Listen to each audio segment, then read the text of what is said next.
active remote participation, meaning that you do not only listen to a webcast, but can participate actively and ask questions. Every month, we also publish the so-called Geneva Internet Platform Digital Watch newsletter. It is an 8-page extension of what has been covered in the briefings, but in a printed format, which of course can be accessed online as well. If you want to receive this neutral, unbiased summary of internet governance developments, please just subscribe to our mailing list on the GIP website, and you would be getting it in your mailbox every month. And we provide, because we want to have some fun elements to our work, every month we also provide a so-called monthly barometer on internet governance, which takes some of the major internet governance issues and shows you what we feel has gone up and down in the relevance of the debate in the given month.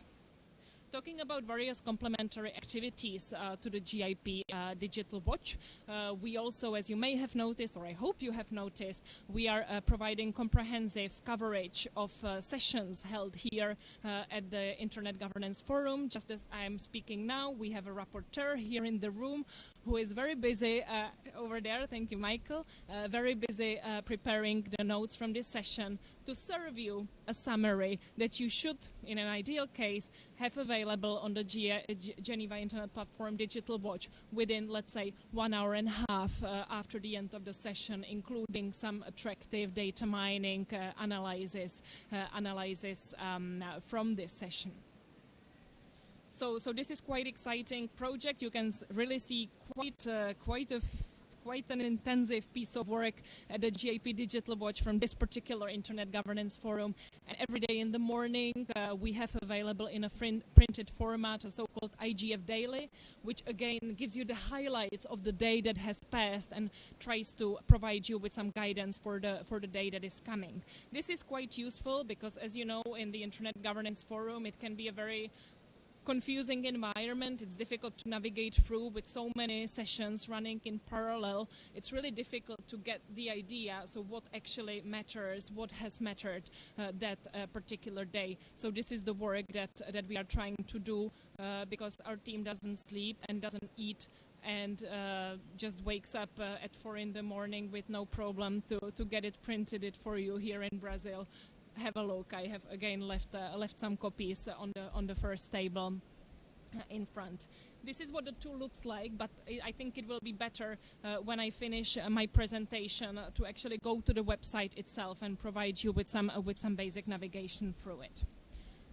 For the work of the Geneva Internet Platform Digital Watch, what is the highlight that I would like to stress is that there is curated content.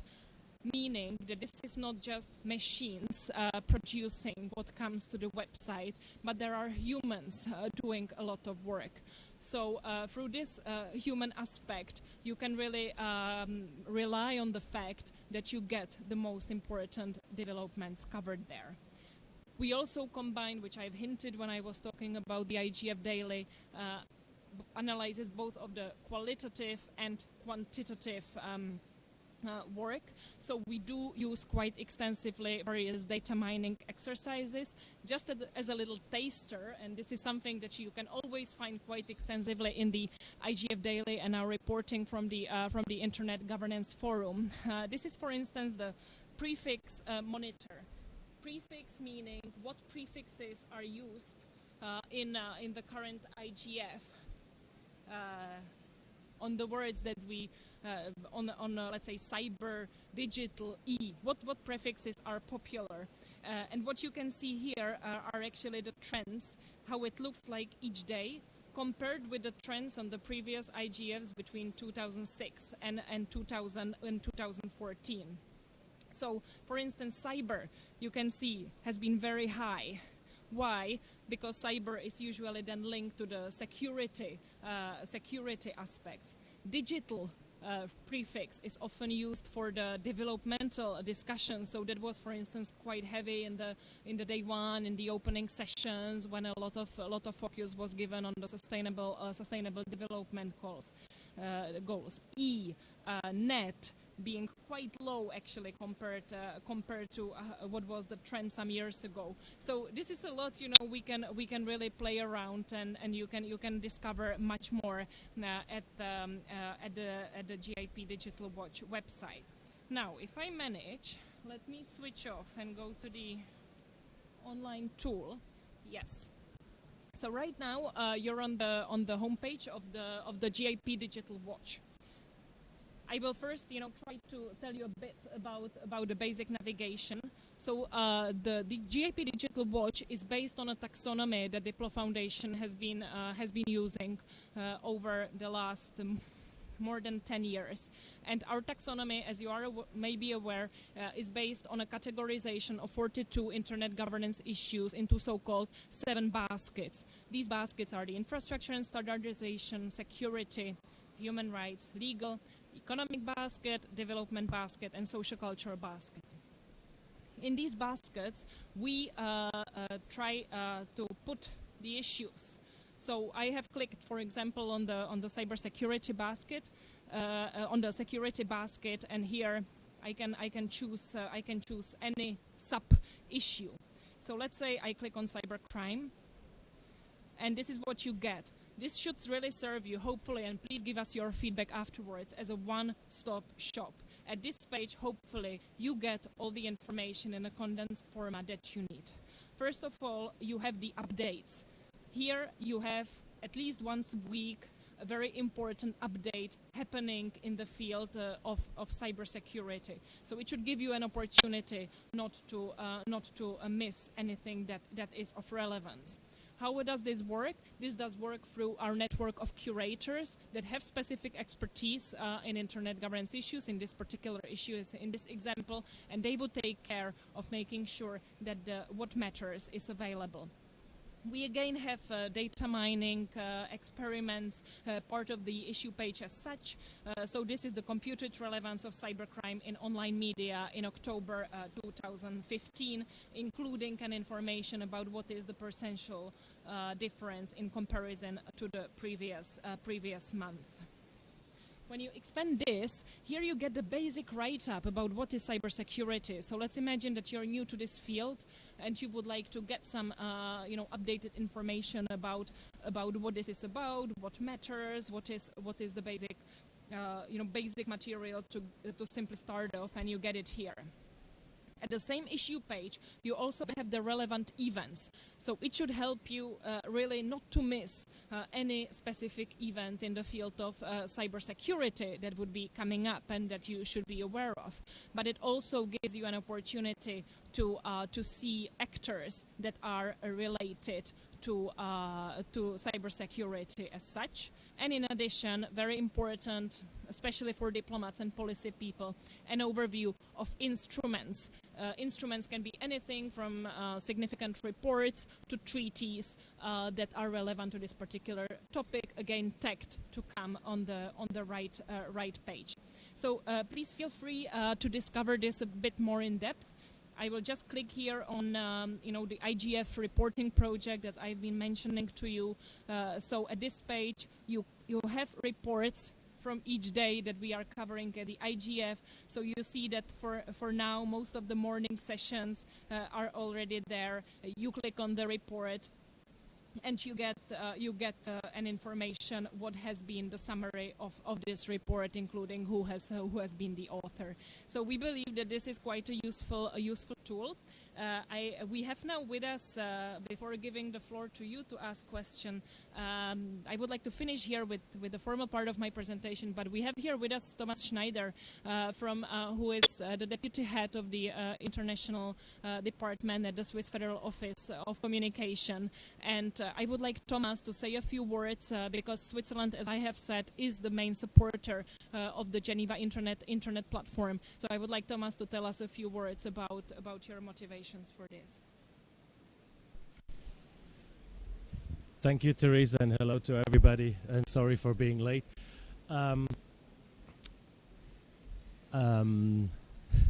Funny how they write my name, but that's okay.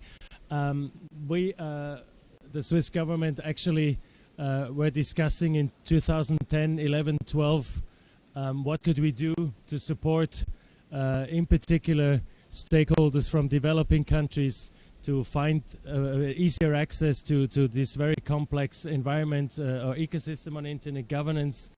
And given the fact that we have a number of institutions, intergovernmental institutions, but also private institutions and NGOs in Geneva that all work in their silos on issues that are somehow at least related to internet governance, that it would be a useful service from us as host government of all these institutions to provide for some support to better find the way in who's doing what is going on and so on. I guess you've already explained what the GIP is, and this is then where the Foreign Ministry and us, the Ministry of Communication, decided jointly to start to launch the Geneva Internet Platform, which has 3 pillars. Have you already explained the 3 pillars? Okay, so I will not go into this.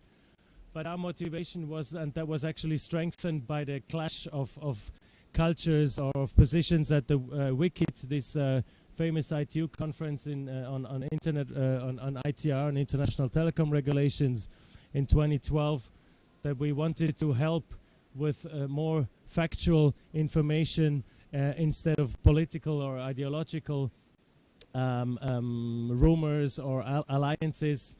So the attempt for us, it's important that the Geneva Internet Platform is a neutral platform. It's not about promoting Swiss views, but rather based on our values or tradition of neutrality, that we would help all those who seek for factual information, transparent information in terms of where they come from, in easy access through the courses, physical courses in Geneva, through the online courses, but also through a one-stop shop online tool, which has started small last year in 2014 early, and has now been developed step by step into the GIP Digital Watch, which was what you have already seen. So I'll stop here, and of course we're very happy to work with Diplo. We've been working with Diplo for a very long time, and we know what they are worth and how hard they work and how good they are connected. And so thank you, Teresa, and your team for doing this good work. Thank you, Thomas, very much for your kind words. And I would now maybe like to give the floor to you. If there are questions, either from you here in the room or from our remote participants, please.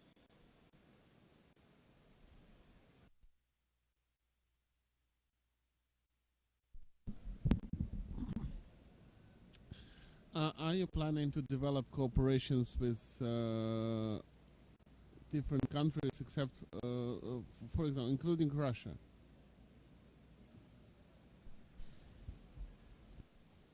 Thank you. We work strongly with a number of governments. At this session in particular, yes, we have concentrated on presenting our cooperation with Switzerland, which is also the country in which DiploFoundation has an office. However, there are a number of other governments with whom we cooperate, to whom we provide training for their diplomats. We have very established cooperation. Here I can highlight and name, for instance, with countries like Mexico, with countries like South Africa. We have very strong cooperation links with Indonesia, have recently worked quite intensively on links with other countries in Asia, including Thailand, Malaysia, and other countries. In Europe, of course, we cooperate very closely, besides Switzerland, with the European Union through the EAS, the European External Action Service, and providing training from them. And of course, being in Geneva, where you have close to 200 missions, there is cooperation on the local level with many countries, including the Russian Federation. We do have established links. We do have participants from Russia in our courses that we provide capacity development support for Geneva-based diplomats, but there are also a number of alumni from Russia, and we also do have lecturers from the Russian Federation. We are always interested in exploring other links on how we can help you or assist you. I hope I've answered your question. If not, get me back on the track. May I have another question? For example, is it possible to make a doctoral program on internet governance and diplomacy, and how it possible to arrange. Thank you very much. Supporting research on internet and diplomacy is extremely close to our heart. In general, supporting research on that students are doing on internet and various disciplines, because here is what I would like to stress. We would really like to see a research on internet happening in social sciences, not only in the technical subjects. It's really crucial, and we are actually trying to experiment a little bit with project in this area, which I would very happily give you some information on. Now, Diplo, in cooperation with the University of Malta, provides a master degree in contemporary diplomacy with specialization on internet governance.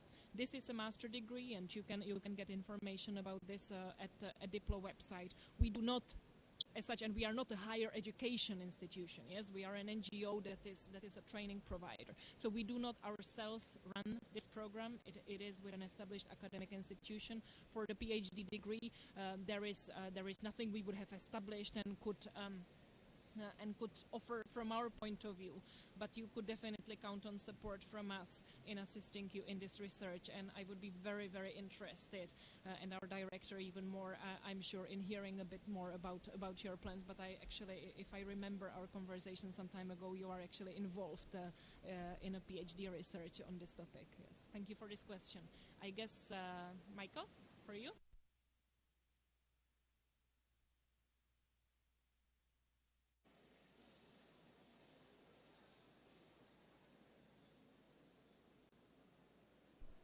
Can you hear me? Wait, before you start Can you hear speaking, me? Michael Ogia is one of our rapporteurs here at the IGF. Yes, so when you read the reports, he's one of the team. Thank you. My name is Michael Ogia. I'm an Internet Society ambassador. I don't have a question, but I really want to underscore a specific comment, and that is that I am become incredibly thankful for the Geneva Internet platform. I mean, in everything that DiploFoundation does. It's already, the Digital Watch is already on its 4th, maybe 5th edition, and I have to say that I absolutely look forward to having it every month. I'm somewhat of a newcomer to the IG space, and for me, there's so much going on, there's so many meetings, everything. It has become a one-stop shop, and especially for you, Thomas, somebody that is involved in overseeing this at the governmental level. I really just cannot stress enough how wonderful this initiative is, and how hardworking they are, and how much Jovan and the whole team really dedicates to this. It is inspiring, and it really I think the IG space would definitely be lacking a lot if this wasn't here. And I promise I didn't pay Michael anything for this. Sorry, I meant to say that I don't have any affiliation to Diplo or Digital Watch or any of its related affiliates. Yeah. But thank you very much for this kind words. It's really warm to hear this. The Digital Watch monthly issue that Michael was talking about was exactly the newsletter that is available still on the front desk, and that I mentioned in my presentation. Caroline has another question. Please go ahead. Hello, my name is Caroline Weiser. I'm from the Oxford University. I'm also not paid for that, but I also would like to know. I'm a frequent user of your outputs, and we started a cybersecurity capacity portal most recently, and we already integrated the Digital Watch in this portal as an important actor in cybersecurity capacity building. And I think it's a very useful tool to learn more about the landscape. And I highly, I appreciate the curated content. I think it's also very useful. It's not only like showing you what is happening, but it enhances the quality, I think, of the different platforms you have. And I'm very happy to cooperate with you. Thank you. Thank you very much, Caroline, again for these warm words.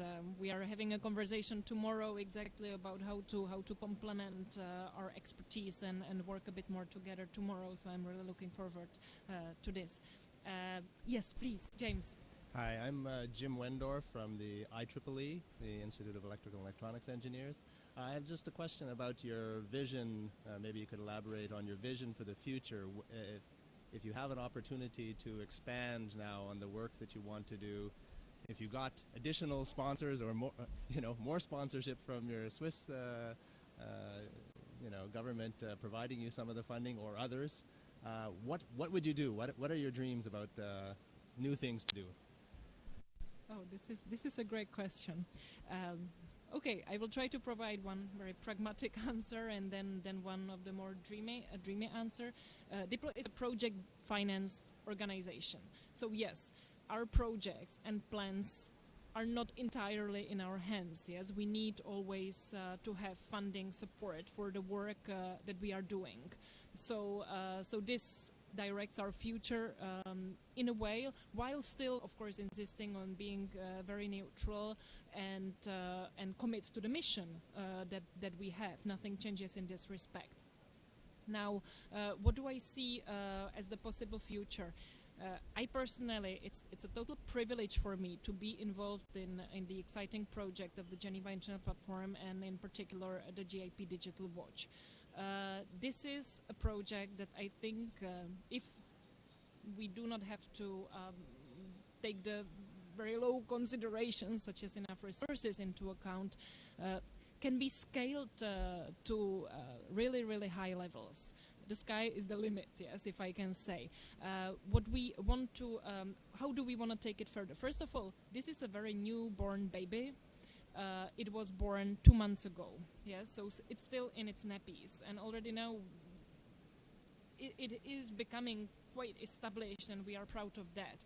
However, there are many ways how this can be taken really, really levels higher. Thanks to our cooperation with the Internet Society, we are now, one of the directions we are heading is strengthening a bit more the curatorship aspect, exactly, for instance, the aspect that Caroline has highlighted. So we have issued a call for curators in partnership with ISOC for GIP Digital Watch that should enrich the, let's say, regional focus of the observatory. Why? Because specific context is always extremely important and extremely relevant. Privacy issues would have very different significance in the US than they would have in Europe or Asia. So this is just an example how we want to enlarge the curator network to get a bit more of these aspects. Another direction in which we can, think and dream about is the creation of the multilingual content. This is something that was discussed very briefly in a session we had just 2 hours ago, when various of the observatory initiatives met to discuss what the plans could be. But my dream would really be to develop this tool, to establish this tool as much as possible, while at the same time having the opportunity in broader general DiploFoundation sense to work further on our basic mission, that is to really enable small and developing countries to participate more effectively in the global policy governance processes. That can be done by capacity development activities, trainings, publications and research projects. So that would be my, spontaneous answer on this. Having mentioned a call for curators, I have again left leaflets on this particular work on the front desk. Please feel free to grab a copy or go to the Digital Watch website /about us, and you will find more information. Another question from you, please go ahead. Yes, you.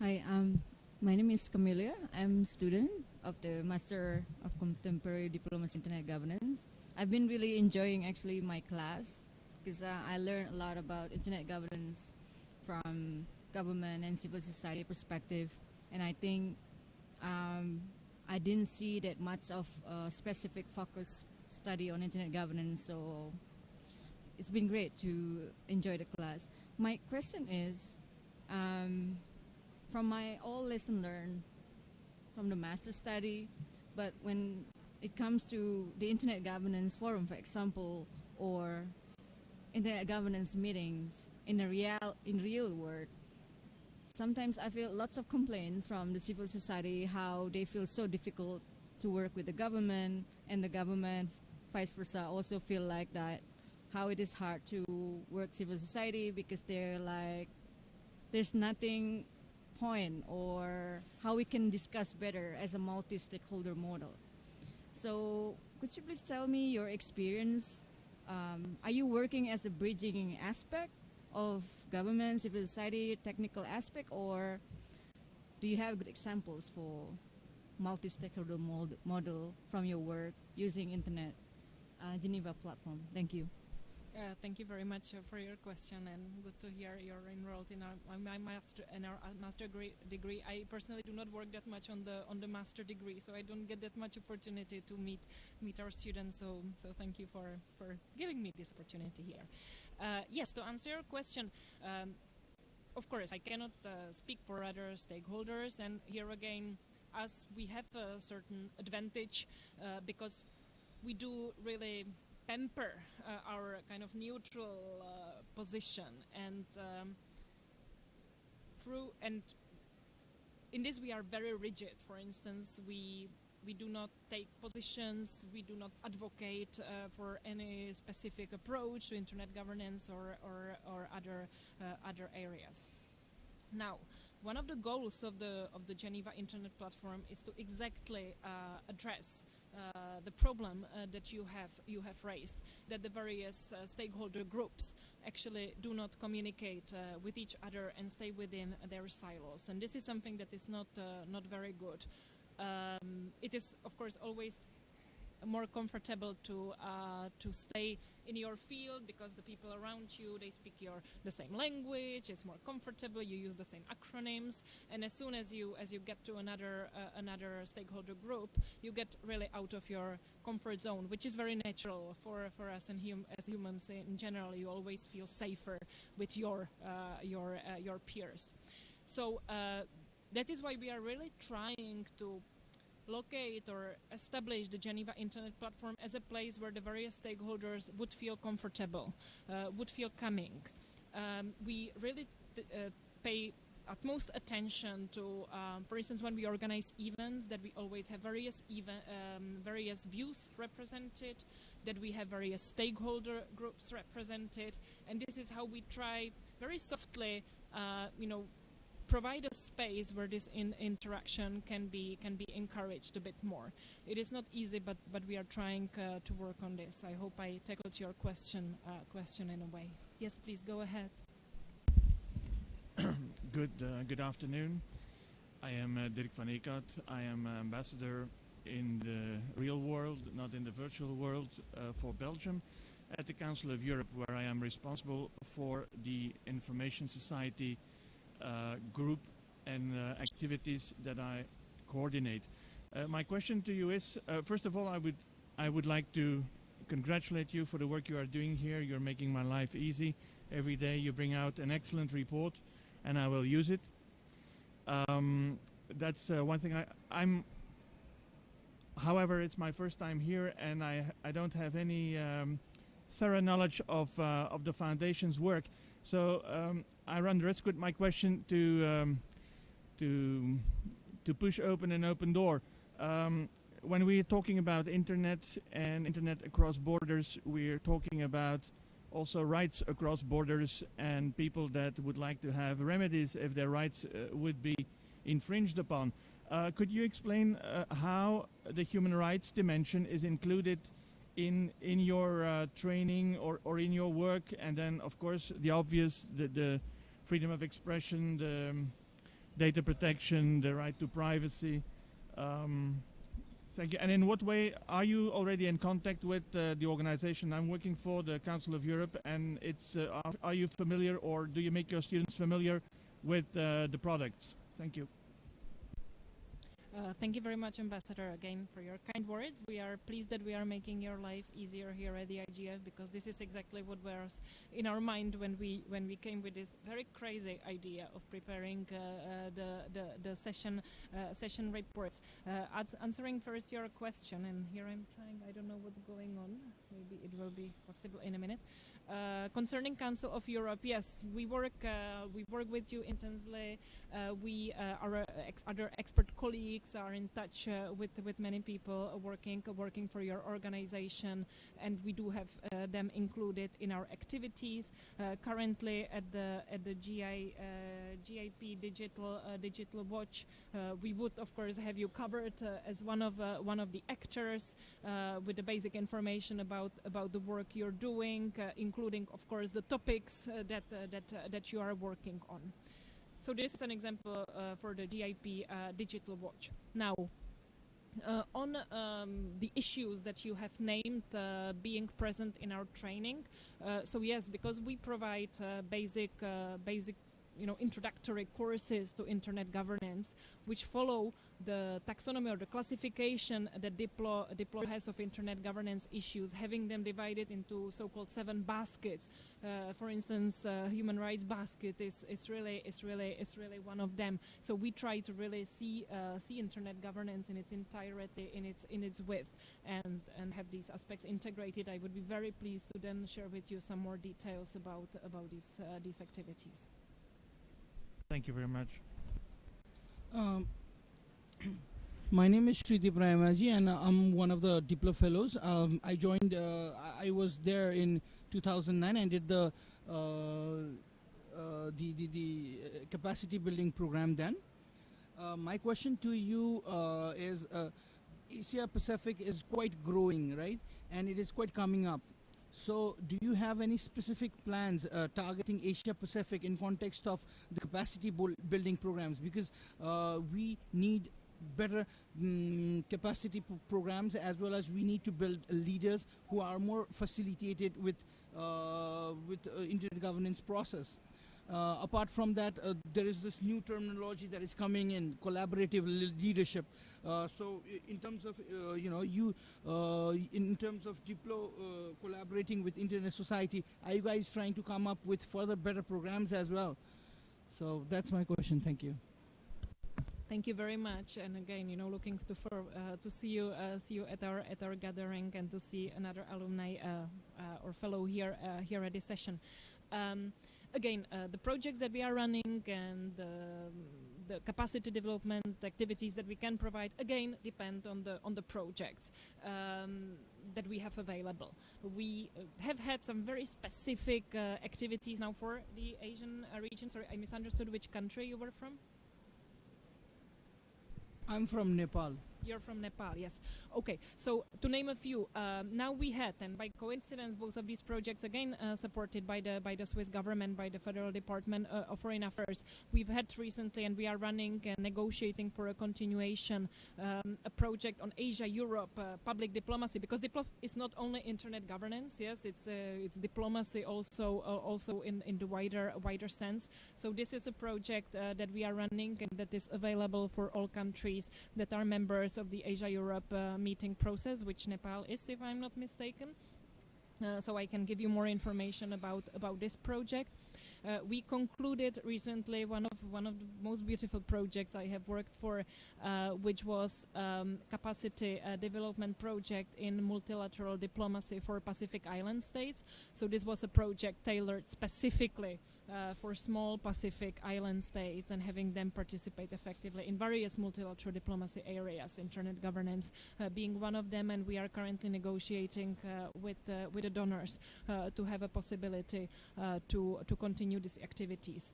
At this moment, nothing concrete that I can mention to you, but please let us keep in touch, and I suppose that you are on the Diplo mailing list, so every time there is some news, you can be sure that we would send this information. Is there any question from the remote participants as we are approaching the end of this session? Thank you, Chair. No, we do not have questions from remote participants. Thank you very much. Is there any other question here at the room?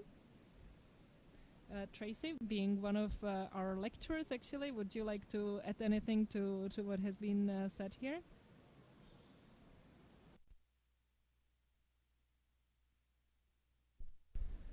Yeah, thank you, Teresa. So I'm glad to be here. Just wanted to say that I think DiploFoundation has done an extremely powerful job as bringing countries and people from the developing world together. There's a strong bond from the fellowship, moving from the late 2000s to now, and even to today we see that happening. Many of the Diplo fellows that have come through the system are at the IGF today in various roles. It's important to realize, I think, that DiploFoundation has done a lot of work on the capacity building side and continues to do so. I also think it's important to realize that the new work that they're doing with their Geneva Internet platform and the documents that are coming out from this meeting are very unique and they're very different, and it kind of brings the IGF to a level and thing that people are wanting to see, where there's some level of rapid reporting, there's some level of analysis, and some level of trying to understand exactly what's happening in the session. So I think Diplo has done a very good job at getting that going, and I want to encourage them in continuing reaching out to the developing world, especially to small island developing states, and to ensure that we as in those communities who have challenges with understanding where the internet is taking us, that we can get the assistance from groups like Diplo to move it forward. Thank you. Thank you very much, Tracy. Tracy is one of our lecturers on the cybersecurity course, and another one as well, right?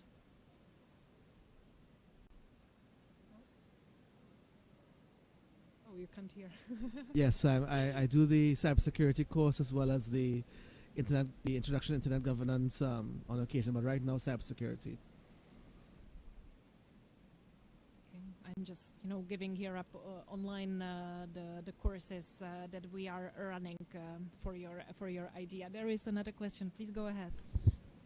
My name is Siranush Vardanyan. I'm from Armenia and I'm Diplo alumni since 2007. So, I would like first of all thank Diplo because a huge work had been done, at least at the time when I was fellow, for the people from developing country to come on board and learn about IG. And for me personally, Diplo was the starting point ever to this world. And I'm proud to say that due to Diplo course, I learned about ICANN, summer school on internet governance, ISOC fellowship. So I got through all of them due to the information provided by Diplo. So my great thanks to the team who is working there. My concern for this current couple of years I'm following, and I don't see many people participating from my country, Armenia, and this is the reason of paid services. So some kind of courses are you should pay for the courses. At my time when I was studying this capacity building program, this was fellowship, full fellowship for people from developing country, and at least there were a couple of people who were interested and applied and who passed this course and who actually got another steps developed from that. But now, unfortunately, I don't see many people there, and this is the reason of lack of fund, lack of money to participate. And I know that now Diplo is on another level, another more developed level than it was 10 years or 7 years, 8 years ago at least. And if there is any possibility, I will just echo Tracy as well, to involve more people from developing countries without additional payment. That would be really great and helpful for them, because many of them need this. Thank you. Thank you very much for your question and comment about the kind words. Of course, I will pass this to my colleagues, because a lot of this credit should go to my colleagues who have been with Diplo much longer than me personally. I've been with Diplo for about 3.5 years in my case, so the credit goes mainly to them.